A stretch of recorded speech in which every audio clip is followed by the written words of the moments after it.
Em 1767, o rei Carlos III da Espanha expulsou os jesuítas do Chile, temendo que os jesuítas lhe roubassem o reino.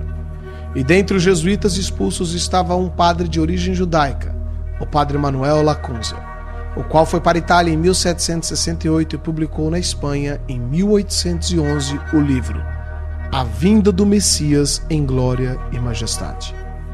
Anos mais tarde, em 1827, o ministro presbiteriano, o escocês Edward Irving, traduziu e publicou as ideias de Lacunza na língua inglesa.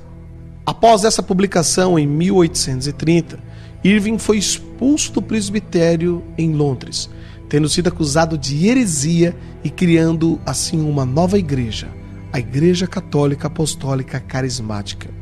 Irving tinha como membro de sua igreja Margaret MacDonald, uma jovem neófita de apenas 15 anos de idade, a qual, depois de tanto ouvir os discursos de Lacunza e de Irving, teve diversos sonhos, nos quais se diziam que Jesus voltaria em 2 vezes, depois haveria o milênio e não haveria tribulação para o povo de Deus, como os cristãos atuais diziam.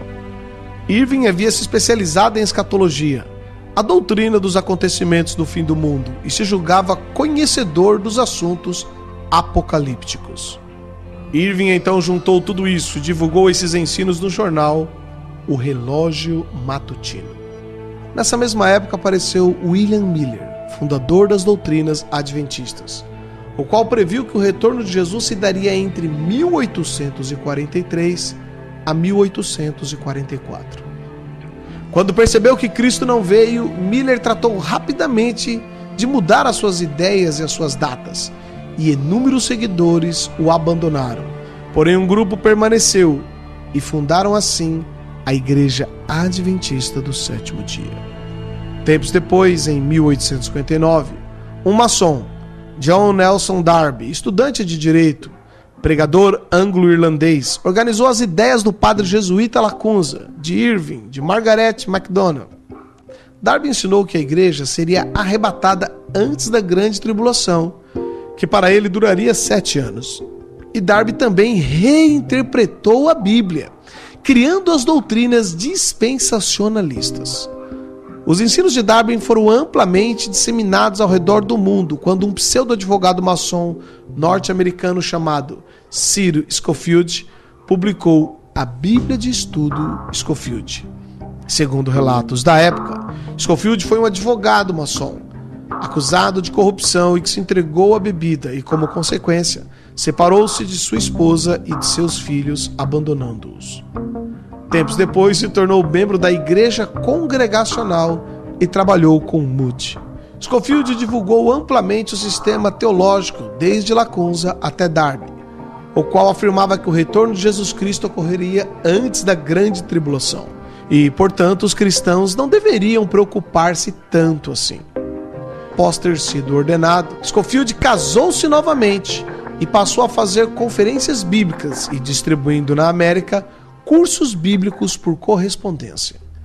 Scofield imitou Charles Taze Russell, o fundador da seita Testemunhas de Jeová, o qual afirmava que Jesus voltaria de modo invisível em 1874, seguido por um outro retorno em 1914. Em 1909, Scofield publicou a primeira edição da Bíblia que leva o seu nome. Ele foi patrocinado por banqueiros que tiveram interesse de que essa nova doutrina fosse divulgada.